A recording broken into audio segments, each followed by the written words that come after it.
Right, మనతో పాటు BRS నాయకుడు రైతు బిడ్డ సురేష్ ఉన్నారు, మాట్లాడదాం. ఎట్లా అనిపించింది అన్న ఈ రిజల్ట్స్ కావచ్చు, పోలింగ్ వ్యవహారం కావచ్చు, ఏమనిపిస్తా ఉన్నది, ఏం చెప్తావు ఒక బీఆర్ఎస్ పార్టీ నాయకుడు? కొత్త ఒరవడి బ్రహ్మాండంగా ఉంది. కాంగ్రెస్ తీసుకొచ్చిన ఈ ఒరవడి ఏ రకంగా పోయిద్ది, ఊర్లలో పోయి ఎంత విషయం నింపుతుందని బాధ మాత్రం ఉంది. ఎందుకంటే ఈ బీహార్లో గుండారాజు అని ఒకటి ఉండేది, ఆ సంస్కృతి తీసుకొచ్చి ఇవాళ ప్రశాంతంగా ఉన్న ఏరియాలలో రిగ్గింగ్ చేసిరంటే గత 10 ఏళ్లలో 7 ఉప ఎన్నికలు మేము కొట్లాడినాం. స్వచ్ఛందంగా గెలిచినాం అని చెప్పి మాట్లాడుతాం. దాని గురించి చెప్తున్నాం. ఉప ఎన్నికల్లో 7 కొట్లాడితే అధికారంలో మేము 5 గెలిచినాం, 2 ఓడిపోయినాం. మేము రిగ్గింగ్ చేస్తే మేము ఎందుకు గెలవపోవు, దుబ్బాకి ఎందుకు గెలవపోవు, హుజరాబాద్ ఎందుకు గెలవపోవు, కొంచెం మాట్లాడే ముందు అన్ని తెలుసుకొని మాట్లాడాలి. దయచేసి కాంగ్రెస్ వాళ్ళు మేము గ్రౌండ్లో రియాలిటీ తిరిగితే ఒక బూత్లో 1000 ఓట్లలో 500 ఓట్లు దొరికినాయి. కానీ ఇలా పోలైన ఓట్లన్నీ ఎక్కడి ఈ ఓట్లని ఎవరు తీసుకొచ్చారు? 30,000 నుంచి 35,000 దొంగ ఓట్లు తీసుకొచ్చి వీళ్ళు ఓట్లు వేసి గెలిచినాయి. వీళ్ళ మెజార్టీ కాదు, బరాబర్ మేము గెలిచే 3-4 వేల మెజార్టీతో గెలుతారు. మేము సర్వేలు ఇచ్చినాయి. కానీ ఇక్కడ జరిగింది ఏంటంటే దొంగ ఓట్లకి నాంది పలికిర్రు, రౌడీజానికి నాంది పలికిర్రు, రిగ్గింగ్కి నాంది పలికిర్రు. ఈ విషయ సంస్కృతి తీసుకొచ్చి ఈ పట్టణంలో ఉన్నది పల్లెల దాకా పాకేలాగా తీసుకొచ్చారు. రాజకీయ బీఆర్ఎస్ ఏం స్టాండ్ తీసుకుంటున్నది? ఇప్పుడు రిగ్గింగ్ జరిగింది అంటా ఉన్నారు, దొంగోట్లు వేసినారు అంటా ఉన్నారు, ఈసీ కూడా యాక్షన్ తీసుకోలేదు. మరి దాని మీద బీఆర్ఎస్ ఏం స్టాండ్ తీసుకుంటున్నారు? ఈ రాష్ట్రంలో ఎలక్షన్ కమిషన్ అనేది నిర్వీర్యం అయిపోయింది. ఎలక్షన్ కమిషన్ పనిచేయలేదు. State election commission, central election commission స్టేట్లోనేమో ఇలా ఎలక్షన్ కమిషన్ మొత్తం కూడా కుమ్మక్క అయిపోయింది కాంగ్రెస్ ప్రభుత్వానికి. సెంట్రల్ ఎలక్షన్ కమిషన్ బీజేపీతో ములాఖాతే, బీజేపీకి కాంగ్రెస్కి ఇప్పుడు అల్మల దగ్గర సంబంధాలు ఉన్నాయి. ఎక్కడ కూడా ఎందుకు ఓటేయాలి అసలు కాంగ్రెస్ పార్టీకి? నా ఇల్లు కూర కొడితే నేను ఓటేస్తానా? నా ఇంట్లో ఇలా ఆసరాపించిన నా అమ్మకి 2,000 రూపాయలు పోయినా 4,000 ఇవ్వకపోయినా నేను ఓటేస్తానా? నా ఇంట్లో ఆడపిల్లలకి కలెక్షన్ తురం బంగారు ఇవ్వకుండా నేను ఓటేస్తానా? ఈ నా ఇల్లు కూల కొడితే, నా ఇల్లు ఇబ్బంది పెడితే, నా బిడ్డలు ఇలా గురుకుల పాఠశాల 100 మంది పై చనిపోతే, ఇలా నా అన్న ఆటో కార్మికులు, నా అన్నదమ్ములు ఇలా పూట లెక్క ఫ్రీ బస్ అని చెప్పి 12,000 ఇస్తాను ఎగ్గొడితే 150 మంది చచ్చిపోతే, చచ్చిపోయిన కుటుంబాలు ప్రచారం చేసి గెలిపించినాయి కాంగ్రెస్ని. ఎవరు వేసిరు? ఎవరు సంతోషంగా ఉందని వేసిరు? ఎవరు ఇబ్బంది పడుతున్నారో, ఎందుకు ఇబ్బంది పడుతారో అందరూ తెలుసు. పదే నా ప్రశ్న కూడా పదే ప్రభుత్వ వైఫల్యాలను వాళ్ళ ప్రజలకు చేరవేసే దిశగా బీఆర్ఎస్ పార్టీ చాలా కీలకంగా ఒక పాత్ర పోషించింది. నిన్న మొన్న ప్రచారాల్లో భాగంగా అన్ని ఫెయిల్ అయినాయి, ఏ పథకం కూడా మాకు అమలు కాలేదు, ఇచ్చినటువంటి 6 గ్యారెంటీలు ఒక్కటి కూడా అమలు కాలేదని చెప్పి ప్రజలు కూడా చెప్పినటువంటి సందర్భం. మరి ఎట్లా వచ్చింది ఈ ఆధిక్యత? ఏంది ఇంత మెజారిటీ ఎందుకు వచ్చింది? ప్రజలు మా వైపు మా పక్షాన వేసిర్రు. వాళ్ళ బడ్డ ఓట్లు, దొంగ ఓట్లు, ఈ అప్రజాసంగా అధర్మంతో గెలిచిన వ్యవస్థ కానీ ధర్మంతో గెలిచిన వ్యవస్థ కాదు. ధర్మం అంటే ఎట్లుంటుందో మేము చూపెడతాం వచ్చే ఎలక్షన్లలో. ఇలా మంత్రులు, ముఖ్యమంత్రులు, చైర్మన్లు, ఎమ్మెల్యేలు కట్టకట్టుకొని కూర్చున్నా కానీ 20,000 రాలేదంటే అర్థం చేసుకోరు. దయచేసి ఈ రాష్ట్రంలో ఎవరు సంతోషంగా లేకపోయినా కానీ ఇలా ఇన్ని ఇబ్బందులు పడితే కూడా వీళ్ళకి మెజార్టీ ఇచ్చారంటే మీరు ఈ దొంగ ఓట్లు కాదని ఎట్లా అంటారు? ఇలా ఆడపిల్లలు వేసిరని మాట్లాడుతున్నారు. దేనికి తులం బంగారం ఇచ్చినందుకు ఇచ్చిరా, స్కూటీలు ఇచ్చినందుకు ఇచ్చిరా, ఫీజు రియంబర్స్మెంట్ చేసినందుకు ఇచ్చిరా, ఇలా గురుకుల పాఠశాల 100 మంది పిల్లలు చచ్చిపోయారు దానికి వేసిరా. ఇలా ఏ వ్యవస్థ బాగుందని వేసిరు? ఎవరు వేయలేదు. వాళ్ళే గుద్దిర్రు, వాళ్ళే గుద్దిచ్చిర్రు. బరాబర్ ఈ రాష్ట్రంలో రిగ్గింగ్ నడిపించింది కాంగ్రెస్ పార్టీ.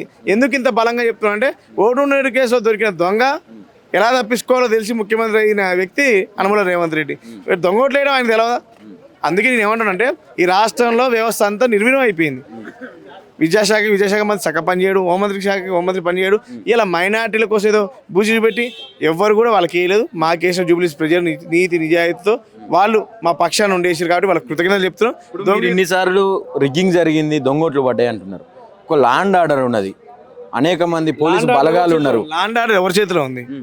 ల్యాండ్ ఆర్డర్ ఎవరి చేతిలో ఉంది? ఇప్పుడు మాట్లాడుతున్న ఈ బీజేపీ నాయకులు మీ చేతిలో ఉన్న కేంద్ర బలగాలు ఎందుకు నిర్వీర్యం అయిపోయినాయి? ఎందుకు ఇన్ని డబ్బులు పంచారు? ఎందుకు 5,000 పంచారు? ఎందుకు లక్షల కోట్లాది రూపాయలు? 3 డ్రోన్లు కూడా పెట్టారు కదన్నా. ఇంకోటి మా కాడ విజువల్స్ ఉన్నాయి, చర్య తీసుకునే దమ్ముందా? ఈ ఎలక్షనే ఒక బక్వాస్ ఎలక్షన్. ఈ ఎలక్షన్ అసలు రద్దు చేయాలి. ఎందుకంటే చూసినావా ఇటువంటి ప్రక్రియ? ఇలాంటి ఎలక్షన్లో పోయినా నేను గత 10 ఏళ్ళు 7 ఎలక్షన్ కొట్లాడినా, దీంతో 8వ ఎలక్షన్ అనమాట. ఇంత 7 ఎలక్షన్లో కూడా మేము 2 ఓడిపోయినాం. కానీ ఇవాళ ఉన్న పరిస్థితి ఏంటంటే ఇలా ఎలక్షన్ పెట్టే పరిస్థితి లేదు. ఇదే ఎలక్షన్ చూసి రేపు ఊళ్ళలో రిగ్గింగ్ చేస్తే పరిస్థితి ఘోరంగా ఉంటుంది, ప్రాణాలు పోతాయి. కాబట్టి దయచేసి చెప్తున్నాం, ఇది ఇక్కడితో ఆగిపోవాలా. మీకు బుద్ధి చెప్పే బాధ్యత మేము ఎట్లా తీసుకుంటాం, కానీ ప్రజల పక్షాన కష్టం వస్తే కాంగ్రెస్ రాదు, కష్టం వస్తే కారే వస్తుంది, కష్టం వస్తే కేసీఆర్ వస్తారు, కష్టం వస్తే బీఆర్ఎస్ అవుతుంది, కష్టం వస్తే కేటీఆర్ వస్తారు, కష్టం వస్తే హరీష్ రావు వస్తారని మళ్ళా నిరూపిస్తాం. ప్రజల పక్షాన కొట్లాడతాం. కష్టం వస్తే కాపాడడానికి ఎన్ని ఇబ్బందులు పడైనా బీఆర్ఎస్ పార్టీ మీకు అండగా ఉంటుంది. ఎట్లా ఉండబోతుంది ఈ ఓటమితోటి? బీఆర్ఎస్ ఏమైనా వెనుకడుగు వేసే అవకాశం ఉందా, లేదంటే గతంలో లాగానే అన్ని వైఫల్యాలను ఎత్తి చూపడంలో ప్రధాన ప్రతిపక్షంగా కొట్లాడుతుంది? చిన్న విషయం చెప్పాలా, మేము ఏడు ఉప ఎన్నికల్లో 5 మేము గెలిచి 2 బీజేపీ గెలిచింది. ఒక్కడు కూడా కాంగ్రెస్ గెలవాలి. డిపాజిట్ రాలే మునుగోడులో, డిపాజిట్ రాలే హుజురాబాద్లో. వాళ్ళే ఇలా అధికారం ఉన్నారు. మేమేందని మాకు ప్రతిపక్ష హోదా ఉంది, 40 మంది ఎమ్మెల్యేలు ఉన్నాం. రేపు మళ్ళా బై ఎలక్షన్లు వస్తే 10 అప్పుడు చూపెడతాం మా సత్తా బరాబర్. అరే పశ్చిమ బెంగాల్లో సస్పెండ్ చేశారు కదా, రేపు అదే రాజ్యాంగం అదే న్యాయ వ్యవస్థ ఉంటే ఈ 10 మంది పీకుతారు కదా, ఆ పీకినప్పుడు మేము చూపెడతాం. నేనేమంటున్నాను, ముఖ్యమంత్రి సాయి ఆయనే భయపడి సర్వేలన్నీ మాకు అనుకూలంగా ఉన్నాక ఏ రకంగా మార్చినాం, ఓటుకి 5,000 ఇచ్చినా నీ పక్షాన ఓటు వేయకపోతే దొంగ ఓట్లు వేసుకొని చేసిన దందా తప్పితే ఈ రాష్ట్ర ముఖ్యమంత్రికి ఆల్రెడీ తెలుసు. హోమ్ మినిస్టర్ ఆయనే, పోలీస్ వ్యవస్థ ఆయన చేతిలోనే ఉంది.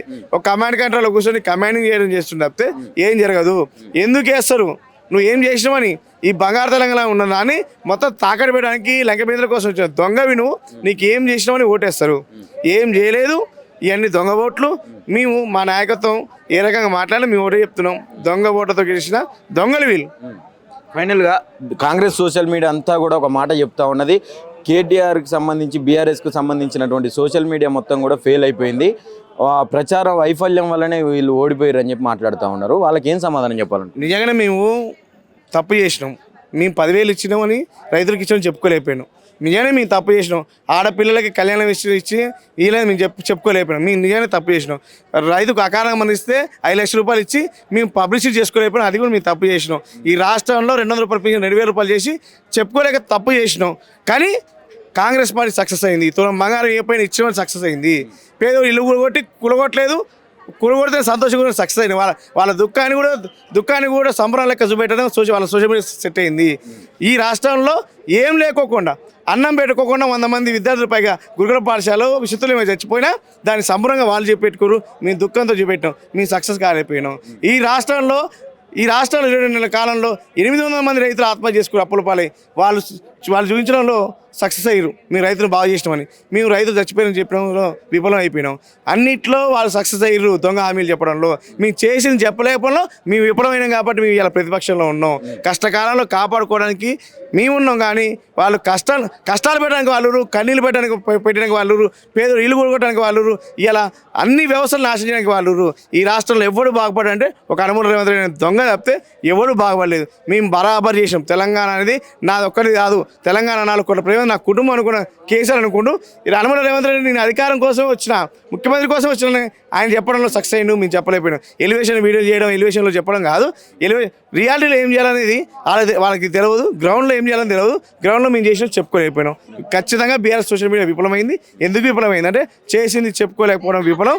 వాళ్ళు చేయంది చెప్పడంలో సఫలమయ్యారు. సఫలమైన వాళ్ళు సంతోషపడుతున్నారు, విఫలమైన వాళ్ళు బాధపడాల్సిన అవసరం లేదు. మాకు కష్టం తెలుసు, మాకు కొట్లాడడం తెలుసు. మేము ఎన్నో ఉప ఎన్నికలు కొట్లాడినా, తెలంగాణ ఉద్యమంలో కొట్లాడిన చరిత్ర మాకుంది. మేము రాజకీయాల కోసమే రాలేదు, రాష్ట్రం కోసం వచ్చినాం, రాష్ట్రాన్ని తీసుకొచ్చినాం, రాష్ట్రం కోసం బతుకుతాం, రాష్ట్రం కోసం చస్తాం వ్యక్తులు మేము. వాళ్ళ పదవుల కోసం 10 పార్టీ మారలేదు. ఈ ముఖ్యమంత్రి ఇంకో 4 రోజుల్లో ఉంటాడో పిక్తాడో కూడా తెలియదు. ఎందుకు చెప్తున్నాంటే అలా ఆల్రెడీ బీహార్లో బీజేపీ వచ్చింది. ఇప్పుడు పక్కన డీకే శివకుమార్ ఇద్దరు కలిసి మాట్లాడుకుని బీజేపీ అయినా పోతారు. చూద్దాం. ఇలా అంత పెద్ద అన్న మొలతాడున్న మొగులం అన్న మొలతాడు లేని వాళ్ళు అన్న అని రెచ్చగొట్టి ఎన్ని ఓట్లు పడ్డాయా బీజేపీకి? ఎవరు వాళ్ళతో ములాఖాత్ అయ్యారు చెప్పాలి కదా. ఎన్ని ఓట్లు పడ్డాయి వాళ్ళకి? మీరేంది ఒకటి ఈ రాష్ట్రంలో బీఆర్ఎస్ పార్టీని ఎంతసేపటికి ఇబ్బంది పెట్టాలా, పార్టీ లేకుండా చేయాలని అనుకుంటారు, కానీ మీకే పుట్టగతులు లేకుండా పోతారు. కేసీఆర్ అన్న వాళ్ళందరూ కాలగర్భంలో కలిసిపోయారు. మీ పని కూడా అదే అవుతుంది.